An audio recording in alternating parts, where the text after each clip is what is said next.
You're listening to Radio Free Rhinecliff. Welcome to Studio Property, the cinema podcast for people like you. My name is Doug Wartell. And I'm Devon, and this week we are discussing Mikey and Nicky, circa 1976. Full disclosure, we tried to record this episode before. Yes. We had a technical crash, so we are up here in the dumbass hours of the morning rocking this ditty today. That's right. Mike Rococo is supposed to join us. Yes. He was in the first take of this. Yep. Yes, but the program we used to make this all come together just wasn't having it on that day. So there's that. Not. Yep. But before we start, did you watch the Oscars? I did. In fact, I went to an Oscar party. You did? Yeah.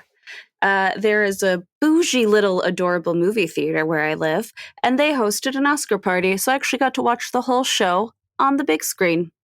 Oh, how was it? The party and watching it at the theater was super fun. People were dressed up. I was literally eating movie theater popcorn while watching the Oscars. It was delightful. The Oscars themselves, boring as f***. Oh, they weren't good at all. Well, I've been an Oscar fanatic. I don't know why. It's just a thing that I've my husband and I were invited to an Oscar party like the year before we were married. Right. And it was so much fun to like print the ballot and vote and win prizes. And so we've always done that. Like every year we used to host parties for years. And then sometimes if we don't host a party, we still do it ourselves. And we still have a handful of friends that will like turn in a ballot just to see how we do. And it's always a really good time. And I actually have very clear memories of watching the Oscars as a teenager, right? And it was a thing I always enjoyed. But this particular ceremony was just boring. Was there any controversy? Was there any besides Adrian Brody's speech? Not really. No, there really wasn't any controversy. It was boring. There Nobody got smacked around or anything, or nobody got smacked. Anyone's wife or nope. No alopecia jokes flying around. None of that. Absolutely none of that. And also, there were very few upsets. Most of them, because usually, like, if you read the articles about, like, whoever, the news outlets and whatnot, and the magazines always, who's going to win. So it was pretty consistent with, like, the Golden Globe wins, or was there was no difference, really? No, it was just pretty consistent. The Oscars are so boring, they're making this segment boring. I want to go to sleep now. That's what I'm saying. Oh, man. And it's just disappointing, because usually there's something, right? Usually there's something controversial, or there's a fantastic musical number or whatever. But they did the good musical number basically at the beginning, because they had Ariana Grande sing Somewhere Over the Rainbow, followed by Cynthia Erivo singing Home. So, like, it was right? Because there was all like Wizard of Oz, The Wiz, right? It was really fun. Right. But it was right out of the gate. And then Conan did his monologue, was funny. And then it was just fine. There was nothing memorable after that. Somebody's got to go up there with a knife at some point. Right? Yeah. I don't know. Like a knife and some purpose. Mm-hmm. You know what? I'm going to say this, though. Since we're about to discuss a film that's controversial, right? So like, I feel like there's a lot of like reviled, a lot of loved, right? There isn't enough of that now. It's always it's the same type of movies that get nominated, the same types of movies that win. I think that's part of the problem. I think what we should do for the next Oscars, before we get into the film we're going to talk about, just a suggestion. Mm-hmm. I think that this is the year we burn Warren Beatty in effigy on the Oscar stage while Black Sabbath's Cornucopia plays behind him. Okay. And that's it. That's how we open it. Just poof. Okay. Like a witch's, like how we used to burn witches. Except this time it's just Warren Beatty. Mm-hmm. Like, it's time. I'm into that. Can I say one other thing, though? Just because I realize, like, people are going to be like, why does she always watch the Oscars if, like, she hates them? Occasionally, because something amazing happens. Because you have to admit, last year, right, Ryan Gosling fucking won the Oscars when he sang I'm Just Ken. That was a great performance. I saw it afterwards. I didn't watch the ceremony. I saw it, like, on YouTube. Oh, but that's why you watch, though, right? For that, right? Right. And it was a very big pop cultural moment. Maybe that's the problem. There were no big pop cultural moments in basically any of the films that were nominated. The one that's just the Wizard of Oz with a screensaver behind, right? Oh, Like Wicked. Right. Like that's kind of I guess, like the same people who went to see like Twilight love that, right? Like, or am I wrong and old? Well, no. I mean, you're a little right, but it also has a Broadway fan kind of crowd, right? So there's a secondary crowd. Really, they like that too? Don't they have standards? Well, but I thought mean, the Broadway people had standards. But it was a big Broadway hit, and a couple of those songs are big songs. We saw it live, right? Like I took my wife because she read the book, right? I've read the book. She described a much darker book. Oh yeah. So when we got to the play and she saw no concentration camp for flying monkeys and other animals, she was disappointed. Mm-hmm. Yeah. So, I mean, as a standalone, it's fine. But if you like the book, it's disappointing. Yeah. And I thought the song was fine. Just one song. Let's be honest. I mean, one more song than Rent, right? True. I hate a lot of musicals. That's my problem. I hate a lot of them. You do. I think there's 5 good ones. What are they? I just pulled that number. Oh, I was all ready for you to tell me what the list of 5 are. I'll tell you what they are. Right out of the gate, Hedwig, right? Of course. Right, Grease, Chicago, Cabaret. Yeah. Maybe Jesus Christ Superstar. Okay. That's it. If the music could stand apart from the play or from the source material, you got a winning musical.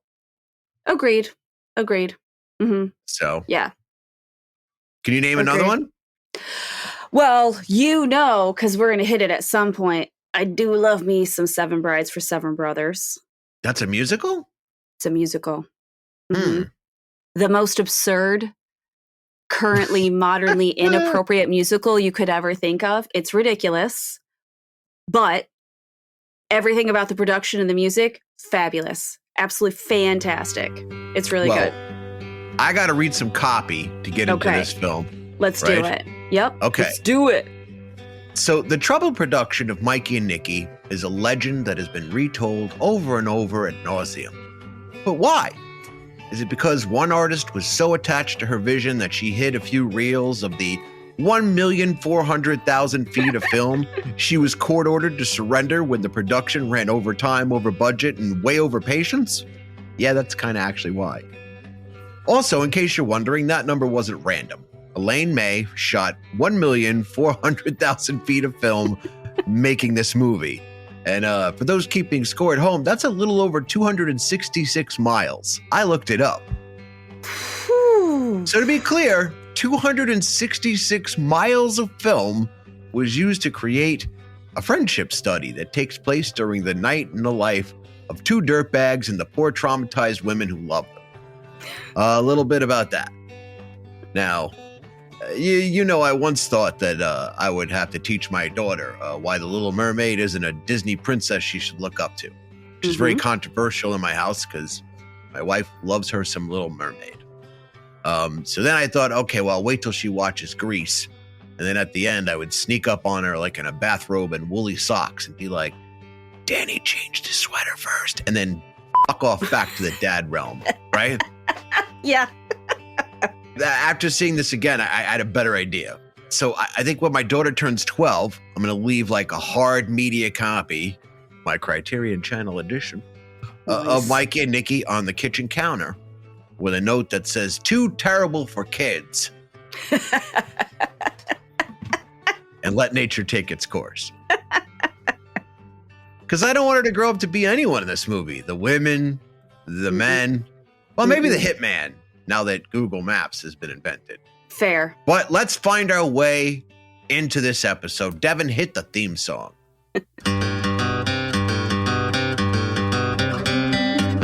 that prop gun down, put back the canisters you stole. The devil laughed out loud when you signed away your rotten soul. That studio property, your studio property. Hey, shut your mouth or you'll never work in Hollywood again.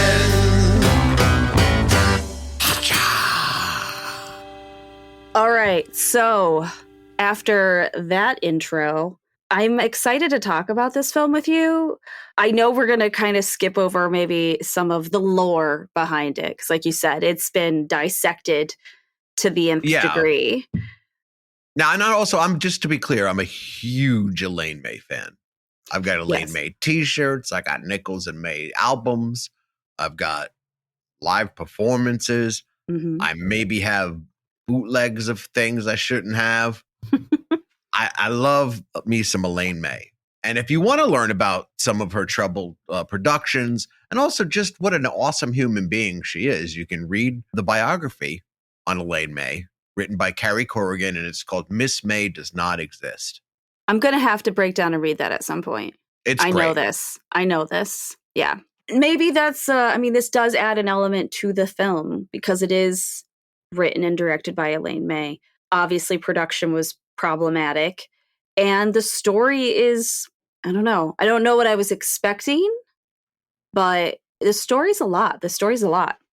So our cinematography is by Bernie Abramson and Lucian Ballard and Victor J. Kemper. Okay, so that says something right there that you've got 3 cinematographers. Well, yeah, they kept quitting and coming back is what happened. Yeah. Produced by Michael Hausman, although considering how much the production company had their hands on it, I wonder how much he actually got to do or how problematic he was. And then music by John Strauss. But getting into the cast, we are talking about one Peter Falk as Mikey. Whose name should be in like a old school satanic metal band font. I agree. At all times, at least in your mind, when you say Peter Falk, it should really be like Peter Falk in the night. Yeah, agreed. John Cassavetes as Nicky. John Cassavetes in the fire. Hail Satan and stuff. Hail Satan indeed. Ned Beatty as Kinney, our adorable hitman with no sense of direction whatsoever. And you know what? That says something about your point about the film is that the only likable character is a murderer. That's right. The only person you're like, killer. Yeah. Yeah. Most relatable person in the film. Yeah. This may be indicative as to why I had a hard time with this movie. We have Carol Grace as Nell or Nellie, who of course also happens to be known as one Mrs. Walter Matthau, which is amazing. In the film, is a victim. Mm-hmm. In the film, she's more. That's fair, right? She's for sure. In a really toxic, horrific relationship, and then but in real life, the wife of a human mastiff. I mean, how could you not have a good marriage if you're married to a human mastiff? I bet he was a really adorable husband. Right? And then if you were pulling shenanigans, he always gave you that Walter Matthau wah wah face. Yeah. When he ate his TV dinners, from his chair. Yep. And his slippers and boxers. Oh, absolutely. And his side parted coif. I'm over here turning all the ladies on with my description of one Walter Matthau. That was like a Walter Matthau OnlyFans. You know what? You've said that, but I guarantee it already exists. Yeah, it probably does. It's somebody's fetish, right? Oh, absolutely. Yeah. Who else is in this movie? Let's see here. We have Rose Eric as Annie, who is Mikey's wife. Joyce Van Patten as Jan, who is Nicky's wife. And Dick Van Patten's sister. And Van Patten's sister. And dog food entrepreneur, Dick Van Patten's sister. Yes. Yeah. Oh, my God. Natural Balance. That was Dick Van Patten's company. I think his son runs it now or something. Okay. Yeah. Then we have friends who run in those dog food circles. I know. Oh, this is true. You do have friends that run in those dog food circles. This is true. Yeah. We have a couple of oldie but goodies that play a couple of the mob guys. So Sanford Meisner and William Hickey are a couple of the mob guys. And I did think we should point out, because it gave me a little chuckle, Emmett Walsh is the bus driver. And one of those delightful, like, guys, when you watch this, you're just going to be like, oh, yeah, I've seen that guy in lots of stuff. One of those. In a scene with some troubled continuity, because, again, I don't know if I mentioned this, Elaine May shot 1,400,000 feet of film. So editing had to have been a treat. Of course, like, to get this out of the way, there was some breaching of contract. It ran over, right? So it was a breach of contract. She was court ordered to return the films, but she held on to a few reels and, like, hid them in a garage. I mean, of course, as time went on, like, the story got wilder and wilder. Like, she slept with a gun under her pillow because the reel was between her mattress. No, it's not true. She had, like, I think her boyfriend had a reel. She had a reel. And that was the extent of it. Right. But all for this movie, which, by the way, just to be clear, let's get this out of the way. I love this film. Devon does not love this film. Correct. Right. So this is going to be another great episode, like Last Temptation. It's like the Last Temptation of Christ Part 2 episode. Another exactly film what it about a is. toxic... No, that doesn't work. I was going to say, not the same. No, not the same.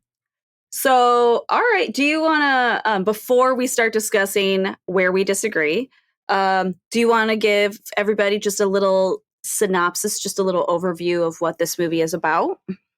On paper, the plot is very simple, right? So it's two low-level mobsters, not in the glamorous, like, oh, I take my girlfriend to the Copa after I take my wife to the Copa, and we dress real nice, and we do really glamorous gangster stuff.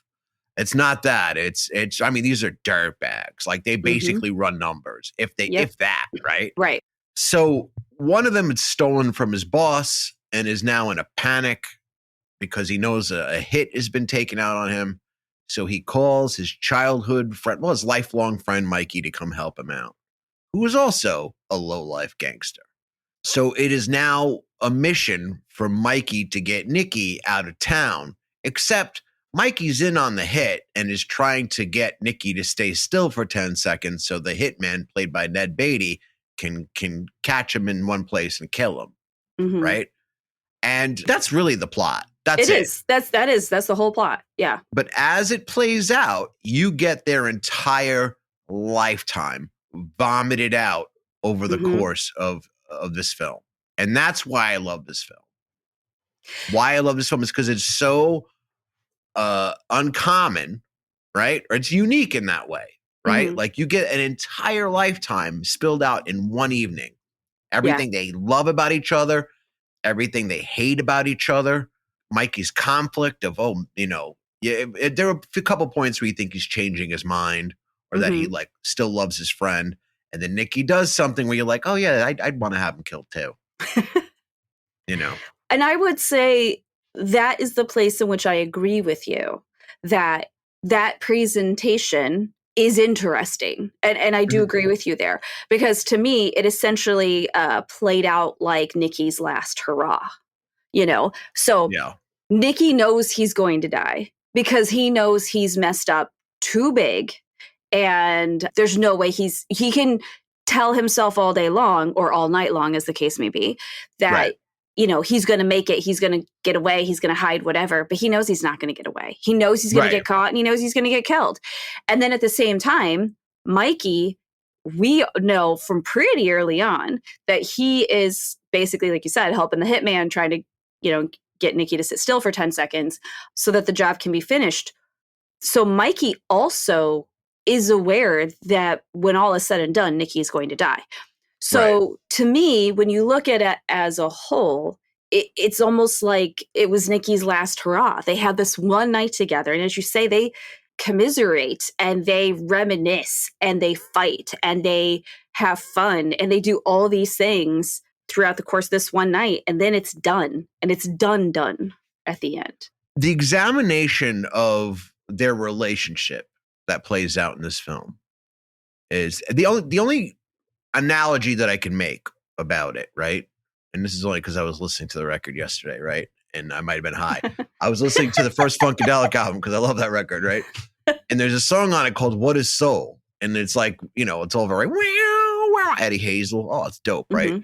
But he's like, what is soul? He's like, soul is the ring around your bathtub. It is a joint rolled in toilet paper. Like his next line should have been like, it is the film Mikey and Nicky. Because it is so ugly, it takes a turn at beautiful. In my eyes. Okay. It is so like vile that like you can't even believe that it was committed to film. Forget the production fate. Like again, let's pretend it was smooth sailing, right? Right. Mm-hmm. Like the fact that it even exists it elevates the entire genre. I'm comfortable saying that, right? Okay. Okay. You think about like Mean Streets is a really good parallel. I know we tried to cut this with Mike. He brought up Mean Streets a lot. He was in, like I think we both agreed that it was like a smarter Mean Streets. Mean Streets gets edged out a little bit because there's a breakout performance, right? De Niro's Johnny Boy is a breakout performance, right? Right. Keitel's incredible in the film. But these two, would you agree that when they're acting, you don't think about dialogue being written on a page? Like it looks like life is happening on screen. Right. I would agree with that. I would agree. It looks, it all looks spontaneous. I didn't feel like I was watching Columbo, very much, because sometimes there are some actors and some performances where you're like, I can't get that other part out of my head. This wasn't like this, which is such a testament to Peter Falk, because I mean, he's so well known, for this one specific character. And I didn't see that at all. I very much was like, no, I'm in the story of these two guys. Yeah. And it like you said, it felt very real, felt very spontaneous. From that angle, it was really well done. You can at least see why I love it. I think where I have a problem is, okay, so like when we talked about The Last Temptation of Christ, I know I was just very clear. I saw the outline of a story that I thought could be really great that just didn't deliver for me personally. This was a little different. Maybe Jesus fell short. It's not fair to cinema if Jesus can fall short by Devon's standards, because Devon has the mic. I do. This was different to me. I think a lot of what was hitting me in a different way here, the outline of the story was fine, and I didn't necessarily feel like I was missing something there. I think it was genuinely, it's a character study about two very irredeemably horrible people, which I can handle to a certain degree, but there's got to be something about them that's going to draw me in. And I'm trying to think of a good example. Like, what's the movie? Oh, like Silence of the Lambs. Hannibal Lecter is obviously a serial killing cannibal, right? Whatever. But he is fascinating, right? So he's portrayed in a fascinating way. As a character, he is fascinating. So I don't mind sitting through that because I am captivated by what I'm seeing on screen. Whereas Mikey and Nicky just seemed like a couple of a-holes that if I saw them walking down the street, I would turn and go the other way. Did you ever know a Mikey or a Nicky? Did I ever know a Mikey or a Nicky? You're from a completely different part of the country. Right. Okay, so, but I know what you're saying. Not a Mikey or a Nicky as in specifically a couple of real low-level douchey mob guys, but just that kind of guy, those guys. That guy. Yes. Yeah. Oh yeah. I mean, not a lot, because I think most people have something that's redeemable about them. But I would for sure say there's definitely been a few that have crossed my path where I'm like, oh, you can walk out of my view. We don't need you to be around at all. Yeah. No, I could see that. Well, I'm going to get into some scenes. Okay, let's do it. Cool. So, all right. So I'm going to get into the hotel a little bit. It's like, this is where Nike. This is Nike. This is where Mikey arrives at the hotel, right? And and he's trying to help Nicky, and Nicky, is very untrusting. Doesn't want Mikey even come in, even though he called him, right? Yep. But as he's telling Mikey what's happened to him, and I thought this was a wild scene because it looks so improvised. Mm-hmm. And there are moments you could tell that, like, just the way their body language is, of course, is right, Right, like, and the way they're sort of manhandling each other at some point, like, right. But because you know that they rehearsed it endlessly, Right. that it just looks like you're a fly on the wall watching this crazy interaction of Mikey trying to win Nicky's trust. But what happens is Nicky is so worked up because he's gonna die and he knows he's gonna die. He gives himself, what is it, an ulcer attack? Yeah, he's clearly got like an ulcer or something. Yeah. So this is Peter Falk across the street. This is our Mikey across the street at the diner, right? Trying to get some cream for Nicky's belly. That scene is so confusing to some people, right? Because they think the first time they're watching it, they're like, well, if he's having Nicky killed, why does he care so much? Like, why is he in a panic as if time's running out on Nicky's ulcer attack? It's not about Nicky. It's about, and as you go on, as you watch the film, you realize that he's some guy who always feels shit on, right? So when the guy refuses him, he's like, yeah, no, I'm not selling you that. Like, he just snaps and he goes right over the counter and he just starts like, yeah, I'm taking what I want. Also, would you agree that this is sort of a pattern in the movie is anytime you start to feel comfortable with either character, or if one of the characters makes you laugh, because some of the things they say are absurdly funny, right? Elaine May quickly goes to a scene that reminds you, oh, no, these guys are not good people. Like, they're horrible people. Yeah. Oh, absolutely. Absolutely. You're right. You don't get comfortable at all before she's, haha. And now he's showing off how crazy he is in a diner over cream. Right. And this is how he ends up with the job he's got. This is how he ends up with the friends he's got. This is right. how, there's some funny things that Cassavetes says. There's some really warm interactions between the two of them. But then, like, immediately after, one will do something or say something, or like the scene where they wander into the black bar and the most racist stuff just starts flying out of Nicky's mouth, and Mikey's got to clean it up and get him out of there. That scene in when they go into the black bar is just a perfect portrayal of how completely petulant Nicky is, how he has zero responsibility for himself in any way, shape, or form. He is just so narcissistic. And in that scene, I actually began to wonder, is he just a flat out sociopath? Is he right? As I was like, is that what's happening? Is this guy just like an insane sociopath? Because there was no reason for any of that to happen. Because they literally just go into that bar to use the phone, right?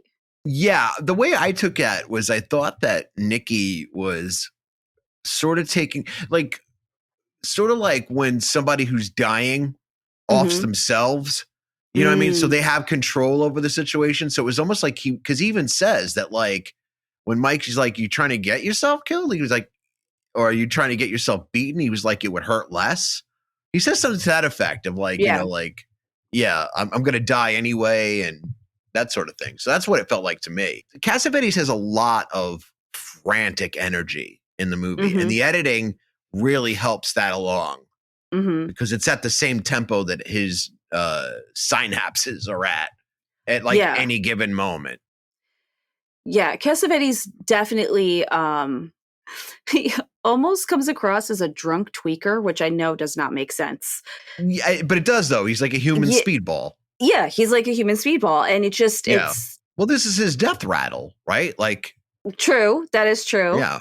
And it's just the intensity and the insanity, and like, he turned it up to an 11. That's what it is. He's just this whole night, he's at an 11. Have you seen a performance like this before? Not that I can think of off the top of my head. And I've seen a lot of Cassavetes films, and I haven't seen a performance like this before. Like, I think this is probably his best performance, and it's not even in one of his films. Yeah. I don't know that. I'm not sure that I've seen anything quite like this. it helps that they were best friends because they enjoyed playing off of each other Right. and inventing together, like the way they invent these characters. There's a great scene on the bus where they just start kidding around with each other and playing the slap game. Yep. There's some inconsistent editing there where like they're playing the slap game and the next second they're like smoking cigarettes that are more than halfway down. But that's neither here or there. But like even that, like they become childlike together. And it's a really great study of like, if you're ever like in an acting class or if you have to like, or if you're, you know, one of those improv people or whatever, right? They're like the two guys that have been doing it forever and just come up and like anything you hope to accomplish that week just gets poop, just flicked like a thimble, just like, and bye-bye. Just, yeah. I get thrilled talking about their performance. The way they do this performance and the way they act through the whole course of the night, it is like an improv and yes, nonstop. Yeah. It's just, and yes, none of it is. And yes, yeah, and yes, and yes, and it just, and it goes, and it goes, and it goes, and it goes. And then even when it hits like a mild lulls, those slower, quieter places ultimately either don't stay slow and quiet or get jazzed up by some sort of insanity. Or some piece of information that changes your whole perception of them. Exactly. Or let you know how familiar with each other they are. Right. Like there are things their own spouses don't know. There are things that they've witnessed in each other or have been through together that no one else could possibly know. Exactly. And then, like talk about like the graveyard scene for a second. Yep. Which to me is probably my favorite scene of the whole movie, right? Because it's Cassavetes. At this point, he's had a few. And he's yelling in the graveyard, and Peter Falk's like, shh. And he's like, what are you afraid I'm going to wake somebody up? Yeah. And he's like yelling for his mother because he's like visiting his mother's grave. And he says something effective like, well, Ma, I want you to know if anything happens to me, it's Mikey's fault. He's like, don't say that. He gets real superstitious. Yep. And yeah, that's a wild scene and a great performance. I think partially why I had some trouble because these things are good. They are well done and they are good, you know, but then after the graveyard, they go to, is it after the graveyard? They go to the girlfriend's house. Yeah. You're going from one thing to another. And so there are these moments of, like you said, you can see brilliance in how the whole thing plays out. But then immediately I felt like I was being drawn back into the complete pieces of shit these two guys were. I agree with that. There's no one to root for in the film. Like, but I mean, except the hitman. You're like, please kill them already. Right. Well, you know, but I mean, I don't know. Occasionally there's a movie where you're not necessarily rooting for anyone, but you're still, I don't know. But on some level, there's some reason I feel like I'm still watching. I'm still interested for some reason. I'm still fascinated for some reason. There's some other element of the storytelling that has gotten me hooked. And I think because this was just the two of them, because there really wasn't anything else, you know, there really wasn't anything else. Because even anybody else who popped up, anybody else that there was some sort of interaction with, somehow they still destroyed that interaction. So the scene with Nicky's girlfriend, they destroy that interaction, right? So any hope you had of her giving you something else. We'd see a little interaction with each of their wives. Again. Oof. Yep. And those are hard to sit through. And you're like, literally the hitman is the only time I got pulled out enough. I mean, in the beginning when he literally hasn't made it to the diner, the first diner to do the hit is because Google Maps does not exist. He has no MapQuest, and he is literally using a paper map and can't figure out where he is in Philadelphia because that's where we are, folks. And then has to pull over and ask a random dude for help at a newsstand. And what's great about that is the way Ned Beatty plays the frustration is like laugh out loud funny. He's like, no, you're going north. It's actually south. He's just like, oh, like he's like, yeah, brilliant. But he has this like almost like, oh man, like. Yes. And it's funny because it's like it's almost not played for laughs, which makes it funnier. Which makes it funny. But that's it. It's those little glimpses of Kinney, the the hitman, where I was like, or you know what I mean, where I got pulled out to be like, you know, that's one of those moments where you're like, oh yeah, Elaine wrote this. Yes, exactly. Right? Like there are a couple of wonderful sneaky lines that you're like, oh, there she is, right? One of which is toward the end, right? Where Ned Beatty, we're just going to skip back and forth a little bit. Yep. Ned Beatty and Peter Falk are in the boss's office, as it were, because Nicky's eluded them for a little bit. So Mikey is trying to explain what has happened during the course of the night. And Ned's like, you know what I think? I think I should follow you when I'll get to him. And Peter Falk, Mikey looks at Ned Beatty and goes, I'm so glad you told me what you think because I really respect your mind. It's so good. So good. Yeah. Oh my God. No, you're absolutely right. And it just, I don't know. Yeah. So it just, those little moments would give me a chuckle, pull me in a little bit. And then, you know, the next scene, it would be back to Mikey and Nicky and their insanity. And I mean, Nicky really, as a character, is truly one of the worst characters I've ever seen on screen. Yeah, he's up there. I mean, and the thing is, I mean, I know we've both sat through movies about, you know, real life horrible people or, you know what I mean? Real or horrible things. I mean, I've seen plenty of terrible things on film, I guess you could say. Right. You know what? Maybe it was almost too real because Nicky's narcissism was so insanely real. It was painful to watch because I think I've known that person and you're just like, oh my God, can you grow up? Can you be a real adult? Right. Can you stop being a complete and utter fool? I mean, because he is. You're just tuning in now, she's talking to me. Go ahead. So basically, John Cassavetes. Basically, John Cassavetes is a giant man-child. The whole time, I just want him to be an adult, which he is not. I mean, He has zero responsibility for anything that he does. He almost came across as like unmedicated ADHD while being a narcissistic asshole. Well, it was the 70s, right? So everybody was undiagnosed. True. You know, it's like, he's got personality. No, that's a disorder.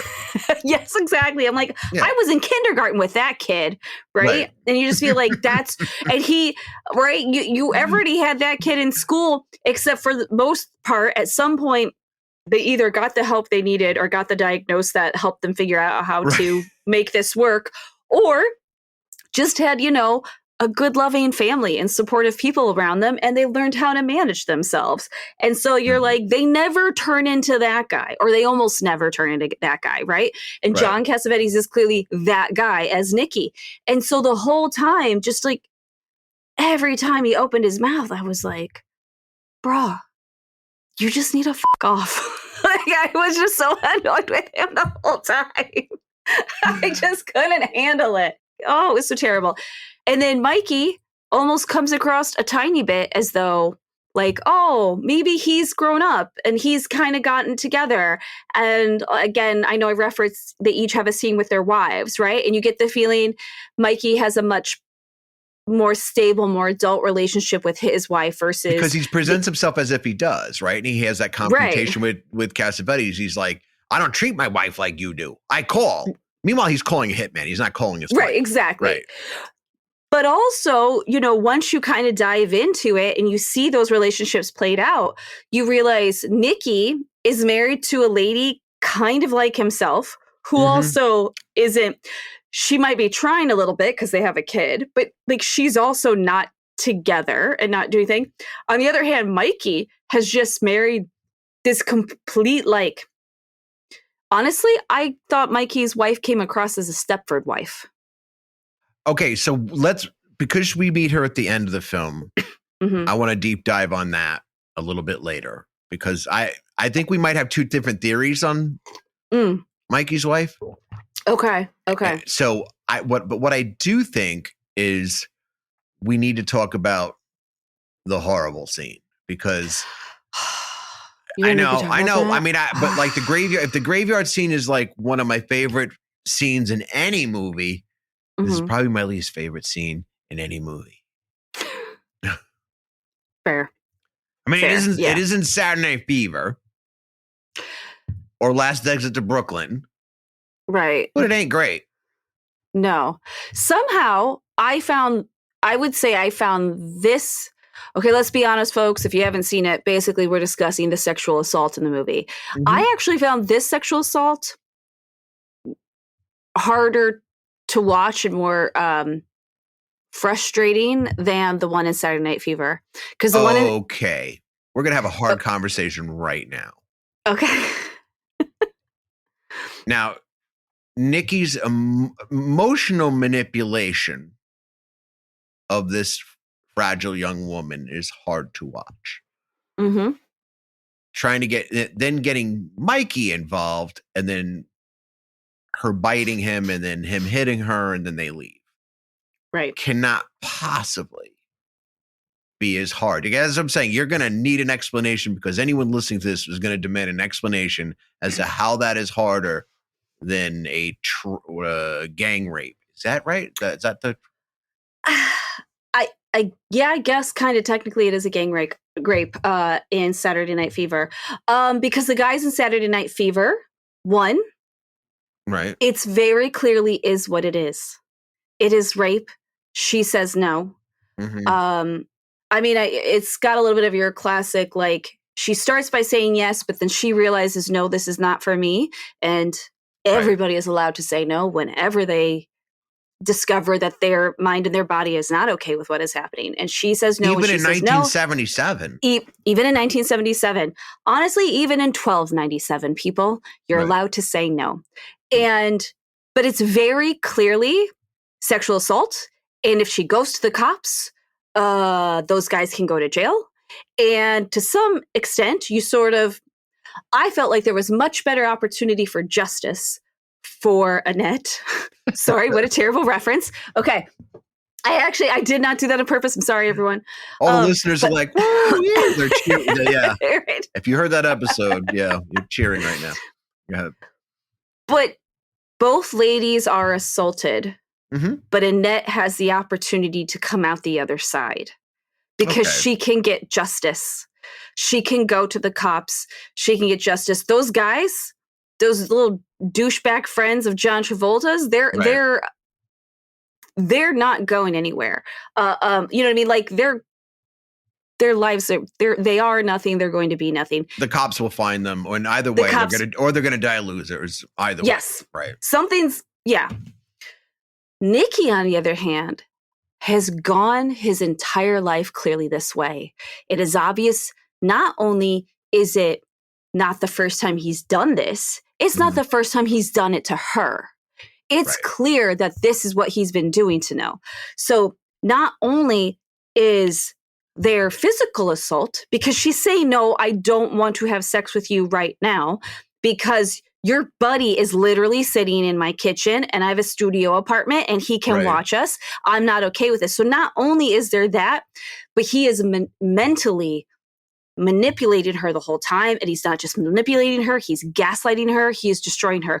You can tell a good portion of Nellie's fragility is him. It's because of him, because it's clear he's been doing this for however long he's been seeing her. And I think what comes of that ultimately is that's your moment where you knew he was a piece of crap.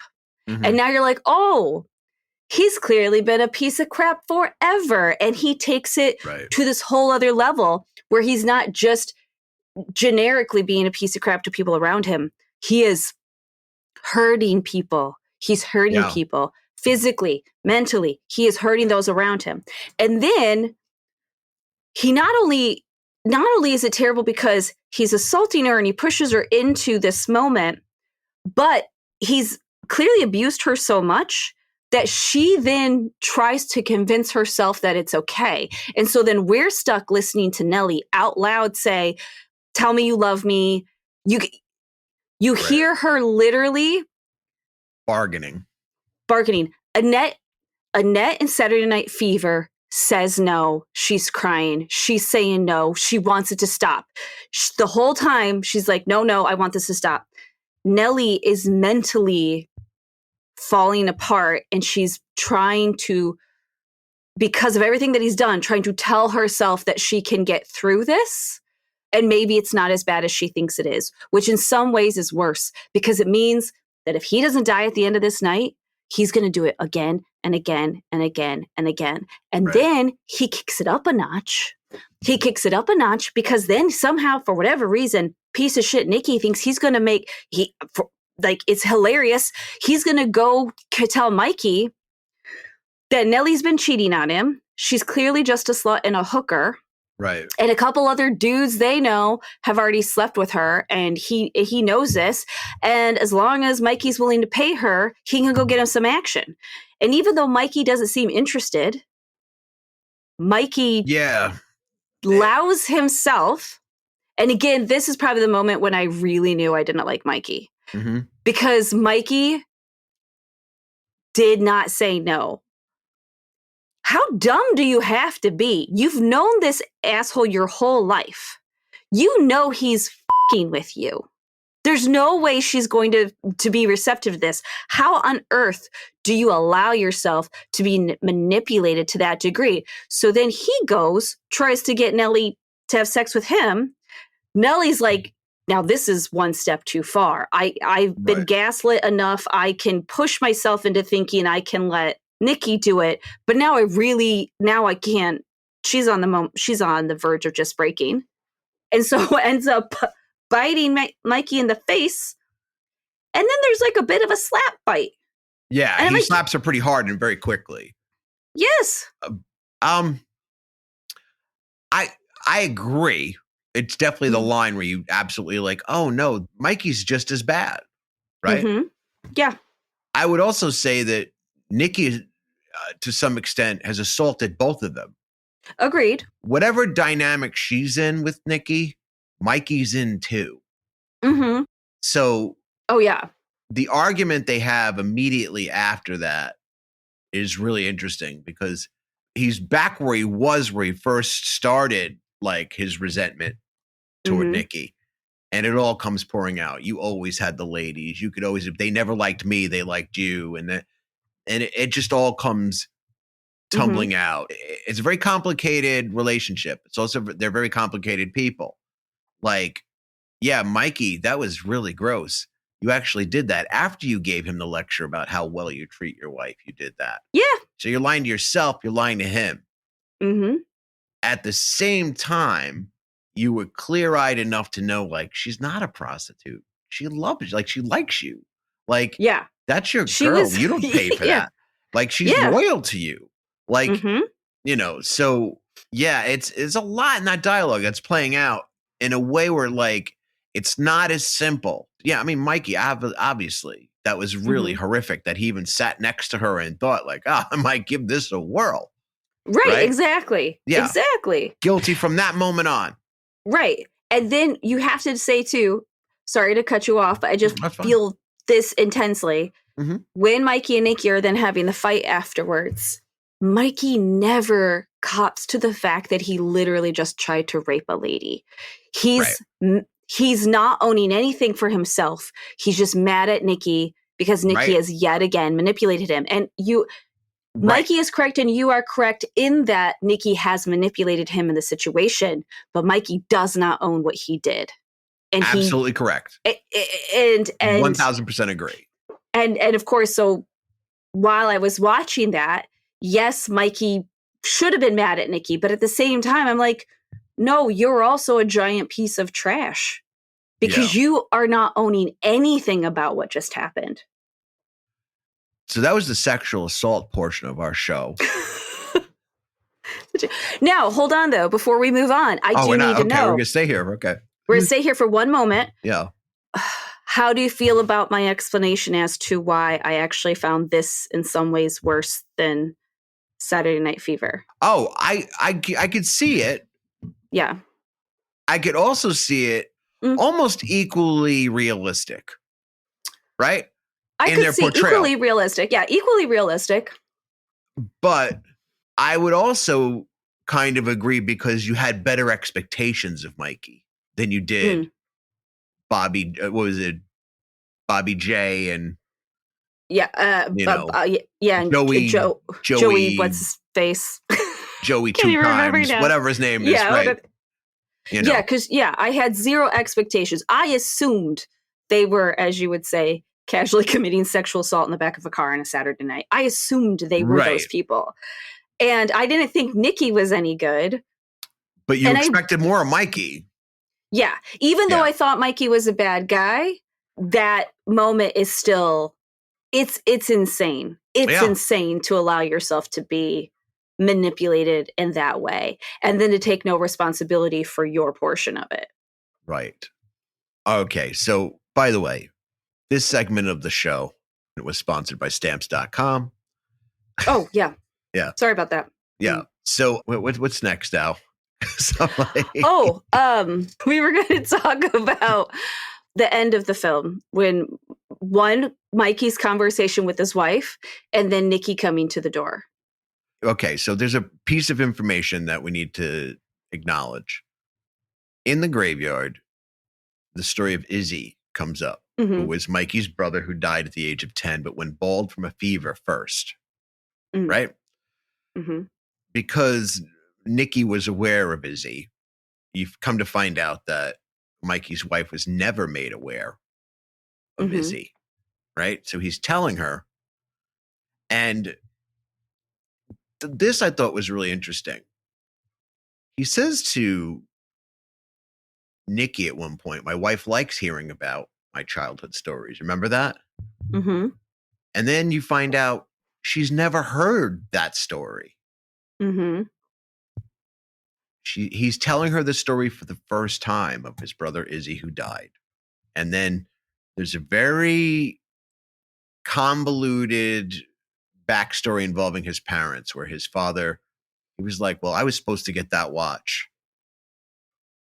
But, maybe he thought it was okay to give it to Izzy because he was dying and he was going to give it to me anyway. Mm-hmm. And it speaks to that sort of world owes me something dynamic that he has with Nicky. Yeah. But it speaks directly to that, right? Mm-hmm. But also, he mentioned that his mother didn't cry. And he still looks, as an adult, puzzled by this as he's becoming more and more childlike telling that story. Mm-hmm. Mm-hmm. And he perceives her as being like this sort of like cold or standoffish person when losing a child is the most devastating thing that can happen to a human or anyone or an animal for that matter, right? It's the most devastating thing that can happen. So, but you notice as she's hearing this story, his wife is behaving the way he thought his mother did when Izzy died. She's standoffish. She's very much like, yes, Mikey. And he's like, there was a reference to him being called the Echo, that made him angry at Nicky. He's like, did you notice that I say things 2 times? Or, I repeat myself. And she's like, I never noticed. But in that moment, he repeated himself. But throughout the entire movie, we didn't see it happen once. No. So Nicky had gaslit him into sort of like believing that about himself. I've not seen that in a movie before. I didn't see that in Jaws, right? Or Star Wars or whatever. Like, I've never seen that in a film. Like, where I'm like, oh, look at the layers here, right? Like, that's an incredible piece of writing in a gangster film that no man could have put on paper. Yeah. I mean, that is true. That is true. And that whole scene with his wife, it does bring us to a different place. I would say that's when, for me, I became much more engaged in the film. And I was very interested at that point because I was like, okay, By the way, we're describing the last 4 minutes of the film that Devon became interested in the movie. Like, don't get your hopes up thinking, oh, she does like it. Last 4 minutes of the movie, right? Yeah, sorry, guys, sorry. Yeah, no, but it is interesting because Mikey clearly lies to himself. He's been lying to himself a lot through the whole film. And maybe that's the one thing Nicky has that Mikey doesn't, is that Nicky's doesn't really seem like he lies to himself. He knows he's a piece of crap. And he almost celebrates it. Yeah, almost celebrates it and does what he needs to do, and isn't afraid to manipulate whoever he needs to manipulate to get whatever it is he's trying to get. But Mikey's been lying to himself, and he married someone who is a nice lady. And like I said, she kind of came across almost like as a Stepford wife, right? Because that's what he wants. He wants a certain persona. He wants a certain appearance. He wants a certain response. And so this is the first time, or at least I got the feeling, this is the first time he's looked for something almost more human from her. And when she didn't give him the response he wanted, you see him just suddenly... He gets kind of aggressive at her. A little aggressive. And that whole time I'm sitting there going, no, she is who you wanted her to be. You can't suddenly expect something else from her. You wanted complacency. You wanted a wife that stayed home with your child, right? You want a nice little kid. I mean, and this life that he leads is kind of a lie, right? Because they send Kenny, the lovable hitman, out to kind of keep an eye on Mikey's house just in case Nicky shows up. And Mikey makes the comment, this is a very exclusive neighborhood. We had to be voted in to be able to live here. Like the town board or something. Yeah. And we also have, we have our own security. It's going to be noticeable if this car is driving around. And I liked Kenny's, I'll just drive 2 blocks. I just won't loop the block. I'll loop 2 blocks or whatever. Right. And the look that Mikey gives him after he says that is great. Yeah. And then when Mikey is sitting with his wife in the house, and half the reason why they're awake is because Mikey knows Nicky's going to show up at some point. The level of perfection in that house is ridiculous. There's no speck of dirt. Nothing's out of place. The upholstery on the couch and the chairs matches the drapes. Yeah. It's all it's got a very Stepford vibe. So his day-to-day life is this low-level crappy mobster guy, right? Who isn't even well liked by his mobstery coworkers, which comes up in conversation. And then he's got this persona of, clearly he must tell people he's in business or something. I'm in accounting, who knows? But he gives some sort of story, and then it maybe has something to do with the fact that he knows Nicky's going to die. I mean, I don't know. I don't know if that's why he's suddenly sitting there asking himself. Oh, that's an interesting thing. Well, who's going to replace him? Who's going to replace him? And also, that your best friend, who you have this real intense love-hate relationship with, is going to die. So, of course, you're going to stop and ask yourself about your own life. Yeah, you're going to have a little existential crisis in that moment. Now, Nicky arrives at the door, and Mikey tells his wife to tell him he's not there. He's banging on the door, please let me in, because now he sees the car has come for him. He knows it's the hitman. He's begging the wife to let him in. And Mikey says under his breath, run, stupid, run. Because even deep down, his heart wants his friend to live and wants his friend to escape. And, because those are all his memories that go with Nicky. And then Nicky gets shot outside of Mikey's house. He gets shot dead, and Mikey just sort of collapses. And then that's it. That's the whole movie. And what does he say to the wife at the end? Oh, because he had told her a bunch of times that, why don't you go to bed? And he was like, now you go to bed. I love this movie so much. It's essentially, it's those 2 performances where I'm like, wow, I can't believe we just watched someone's entire life play out in an evening. Yeah. And haven't seen anything that great in with a structure like that since. Not that I didn't see it in 1976. Look, to be clear, I was 5 when this movie came out. You know what I mean? Right. I don't even know if I discovered Batman the TV show yet. You know, Yeah. I don't know. You know, I think at this point I was living in Germany. You know, where my brother was born. But from the first time I saw it, I was like, I recognized like this is an incredible performance. This is an incredible, unique thing I had never seen on the screen before. Mm-hmm. So I think that's why I love it so much. And, you know, as I've said, there are aspects of it that you are right. Like the performances are great. The way it seems so spontaneous, but you know that it's not. There are all these aspects of it where I mean, I wanted to like it, but for myself personally, I just got so frustrated with the two of them.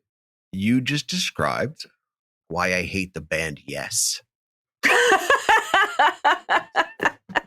Okay, so you understand where I'm at. Yeah. I'm supposed to like it. I'm supposed to like it.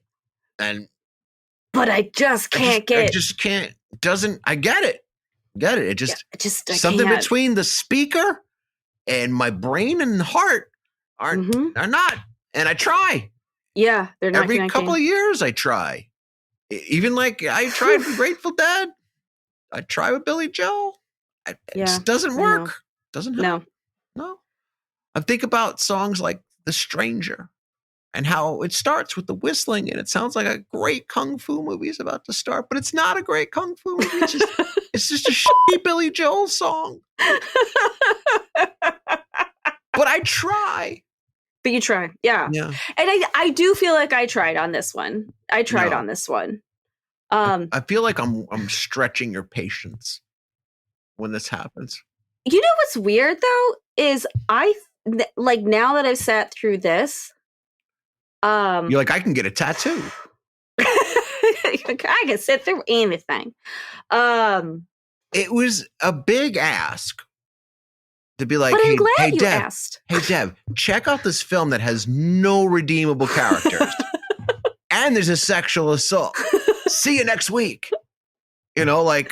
Right. I get it. I get it. Yeah. You know. It's still not as, it's still not as hard to take as the music of Yes, but it's there. It's close. But it's, yeah, it's there. Casio preset. I can't. I'm sorry. Oh, that was a bad moment to take a sip of my hot cocoa. All right. Sorry. All right. Well, you know what? It is time to get to America's favorite segment that is just as popular in New York as it is in Philadelphia. And of course, I'm talking about Let's Franchise This, comma, baby.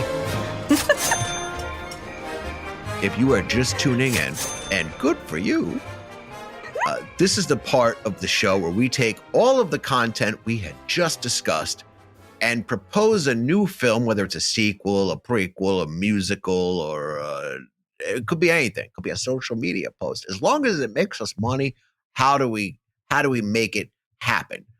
And that is, and so again, Devon, ready? We have bought this studio property. What do we do with it? All right. I think we are making a sequel. And I think we've got some good ideas because we were talking before, and which we don't always do. We don't always pre-talk. Right. But since we had some issues with our to be clear, we talk to each other like regularly. We don't pre-talk about that. Yeah.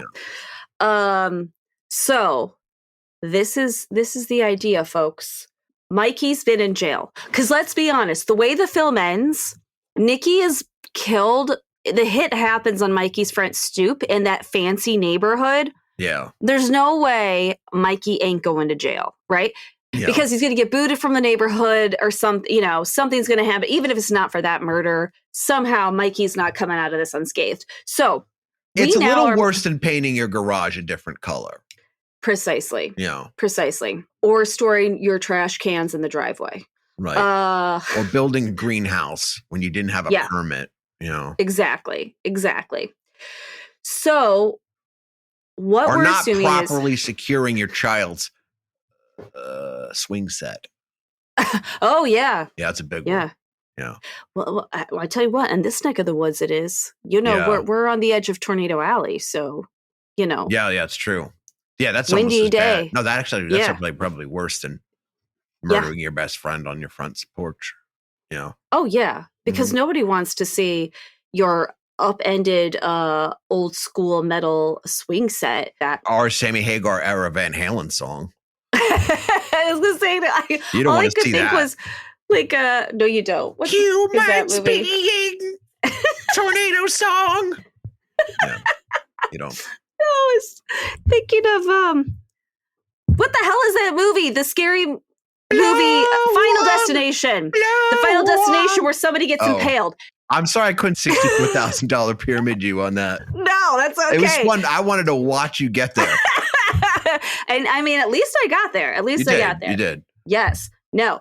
Not securing an old school metal swing set during tornado season ultimately is going to result in somebody getting impaled via like Final Destination style, and that is not. I never being a saw good that neighbor. movie. The only only impaling I've ever seen was like The Omen.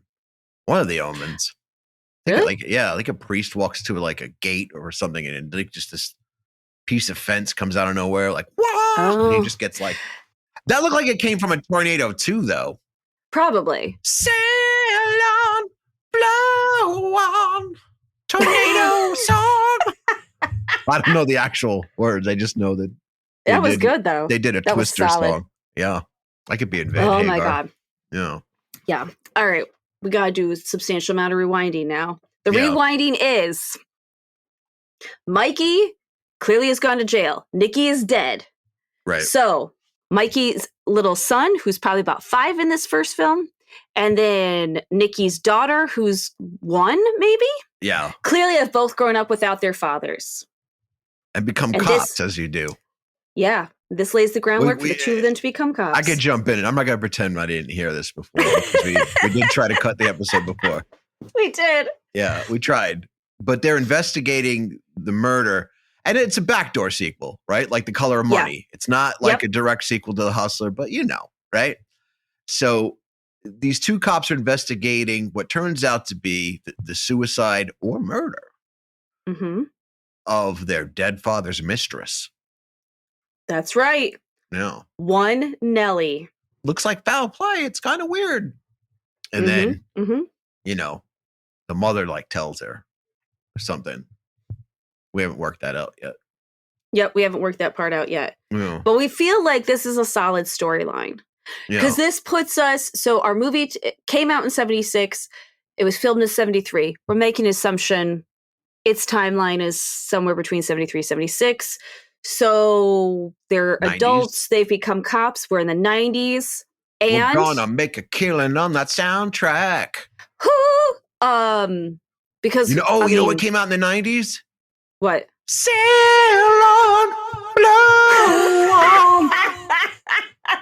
I know it's Twister. Yeah, the Twister. It did. Yeah.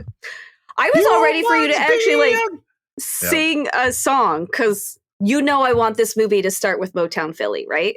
Oh yeah, it definitely has to. It definitely Boys to Men all the way. Right? Like it just Boys to Men. Yeah. And like Ween. Like, yes, it's gonna be. Yeah. Oh my god, this soundtrack's gonna be New so Kids, good. New Kids. Yep. Oh no, it's the 90s. Like Marky Mark at this point. Oh yeah, you're right. It'd be Marky Good Mark, Vibrations and then song, like Good Vibrations, CNC Music Factory. Oh, this is the zone are they from we Philly are in. as well? I don't know if they're from Philly. Oh, also Philly. Yeah, Ween's not actually from Philly. They're from New Hope, so Ween. Oh, okay, Yeah. but still, like I don't know. I'm thinking also the era as well. Yeah. Yeah. I mean, you know, Boys to Men is going to be our top tier, but we're going to fill in with the age, right? Yeah. Yeah, for sure. I'm telling you, we can make a killing on this soundtrack. This soundtrack's going to crush it.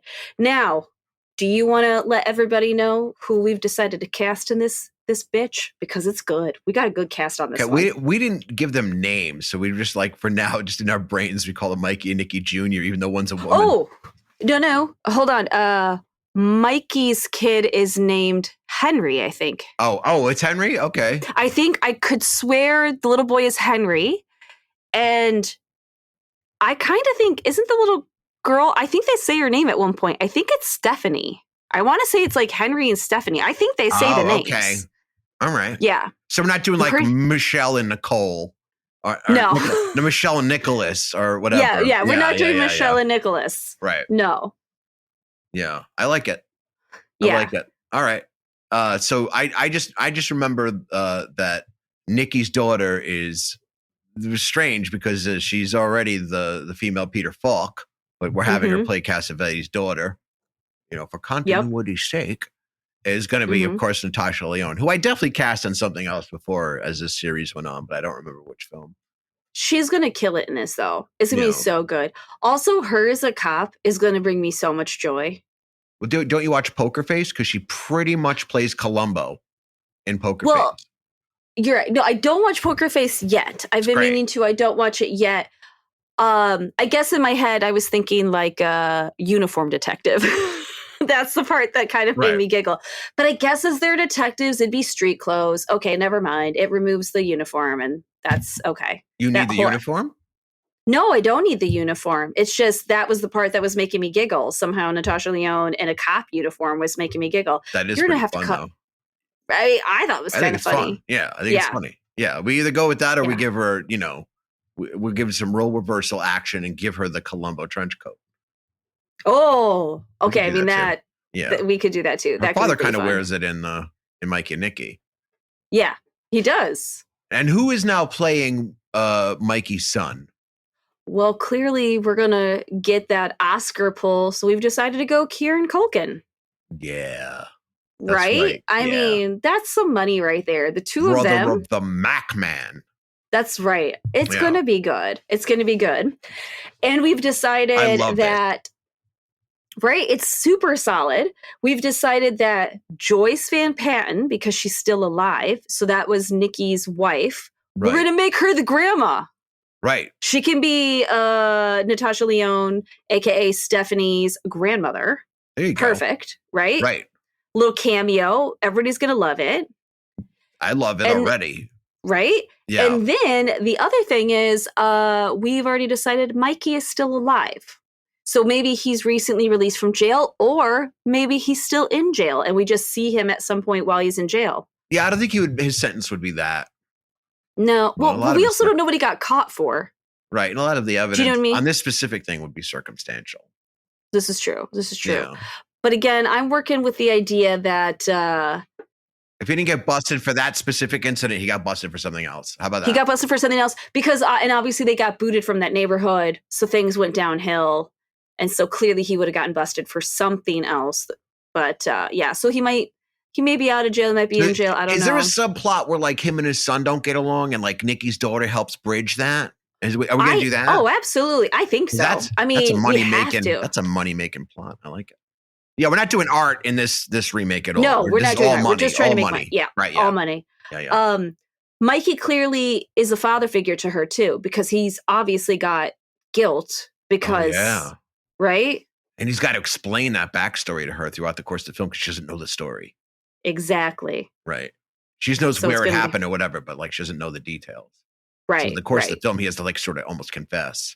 Yep. Which is great. That's great too. Right? Isn't that good? And this is all during the course of he explains who Nell is. Well, your father had a Yes. And it's weird, and this looks foul play, but she was a good lady. Yep. Yeah. Who was into the news? She loved the news. and he could also like, that's his moment to express regret and actually become the likable character we wanted him to be the first time. Yeah. Yeah. But who plays an older Peter Falk? Michael Shannon. I think he could do it. Wait a minute. Great. Wait a minute. Frontman of the world's greatest REM cover band, Michael Shannon? You know it. By the way, did you see on social media what happened the other night when they were playing? Mm-mm. All right. So I'm a big fan of one of the members of his band, right? Plays the drums. And imagine he's like, you're playing the drums and like your whole gig is just like, you're in a whole bunch of other bands, but right now your gig is like playing REM covers with General Sod. right? That's all you got to do. That's all you got to do.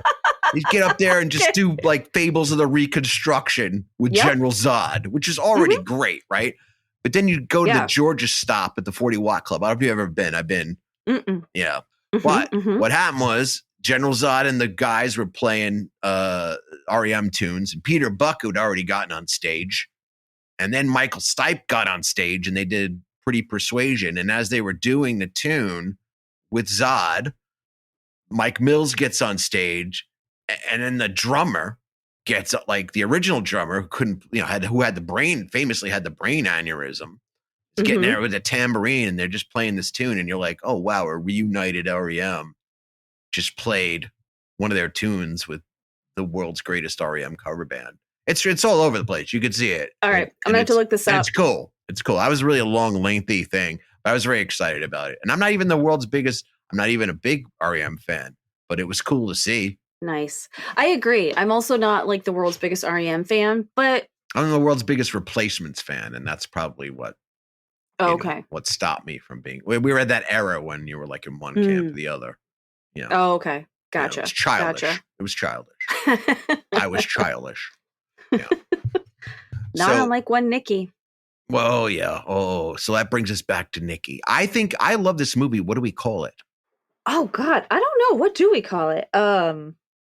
Do we just play off of Mikey and Nicky and call it Stephanie and Henry? No, that sounds lame. Yeah. I don't like it. Hank and Steph. That's actually kind of funny. Yeah. Or do we do some like play off the dad's mistress? Oh. I got it.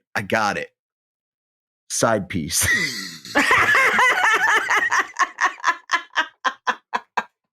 That's the answer. I'm writing it down. Oh. And like the same font is like right along. You know what I mean? Yes. Oh man. Oh my goodness. Oh man. But it becomes like a heartwarming story at the end. Like she learns a little bit more about like how her father passed on, and then but also learns a lot about her current father figure. And Yep. and it's like, it's like when you learn your family isn't perfect. Which is the lesson we all have to face at some point. Yeah. Oh, this is potentially a very good movie. This is going to be a moneymaker. Yeah, but also it'll do the thing it's supposed to, like also make people interested in the original film, right? Mm-hmm. Mm-hmm. And then at the same time, maybe you will look up Columbo, season 2, episode 1, Etude in Black, starring Peter Falk and one John Cassavetes. Great episode. Yep. But yes, I love this. I'm glad that we got through a film that you didn't like, and you gave great reasons. And we had lots to talk about. We still had plenty to talk about. Yes. So far, even when I haven't been in love with the film, actually, you too. I mean, there have been other movies where we haven't necessarily been in love with them, and we always find something to talk about. Yeah, I can't recall one. Recall which one. Oh, I'm looking at you, a slightly pregnant man. Oh yeah, definitely. By the way, people have complained that that we don't announce the phone number on the podcast version of the show. Oh, yeah, it only comes out on the radio version. Which is weird. Okay. But yes, that phone number, in case you're wondering. But they don't know when this, I don't know. They want to know, you can know. That is area code 845-871-7431. By the way, it's the phone number to Nicky's hotel. In the first 5 minutes of Mikey and Nicky. No hands. I'm just telling you. Oh my gosh. Anyway, next week, we have to announce that next week we are off. That's right. Yeah. We are taking a break, folks. It's our first break since we've started. Yeah. And much needed break. Mm-hmm. Not from you, Devon, but from talking about movies and stuff. Yeah, not from you either. Yeah. But But when we do come back in 2 weeks, we're coming in with a big one, everyone. Yeah, so we're doing a Bollywood film called Don't Tune Out. RRR. It is, how to describe this movie is I can't recommend it enough to watch it ahead of time, because I'm telling you that episode's going to be crazy. Because not only is Mondo coming back for the episode, but the movie itself is fucking bananas. Like, we don't have a rating system, but between you and I, that movie is 5 gummies. That is the perfect description. Yeah. That is the perfect description. It's one spoiler. Grown men dance with CGI tigers, right? That's good, right? Yeah. There you go. Yeah. No, that's I just remember so I know we mentioned it before, everyone, but our Uncle Mark loves this movie. Yes. And when he first saw the trailer for it, he called me and said, "Hey, Dev, we need to go see this film together." So I looked up the trailer so I could, I'm always happy to go to a movie with Mark, but I was like, I should see what this movie's about. And after I watched that trailer, I looked at my husband and said, I have no idea what this film is about, but I must see it. He called me that night after you guys went to see it. Oh, did he? Yeah, and he was like, go to the theater now and see it. But I was so swamped with so much going on. I was like, I can't go check it out right now. And it was playing nowhere near me, by the way. And he was like, you have to go see it. And then he called me the next day. Did you see it yet? And I'm like, no, I didn't. Like, and then I was like looking for it. And it wasn't until it like came out on streaming. He's like, there's no excuse, Doug. You have to watch it. It's on Netflix. And oh boy, did I watch it. And I guess we're going to watch it again. We're going to watch it again. I am so excited. And Mondo's never seen it. No. So that's going to make it even better. And to add to the jeopardy, we told Mondo it's also his turn to pick out the Let's Franchise this. That's right. To structure the Let's Franchise this segment. So. Oh, yeah. Oh, so folks, we might be taking a break. We might be taking a break, but damn, when we come back, you are going to want to join us. Lightning and thunder. When we come back, it's going to be like, blow on, yeah, on. Well, anyway, we are your studio property. I'm Doug Wartell. I'm Devon Irby. Say it, Devon, say it. And scene. Studio Property is a production of Spillway Street Content in Red Hook, New York, and syndicated on Radio Free Rhinecliff. Theme song by The Corner Bodega. Visit studiopropertyshow.com to get all up in our beeswax. Thank you for listening, and we'll see you next week.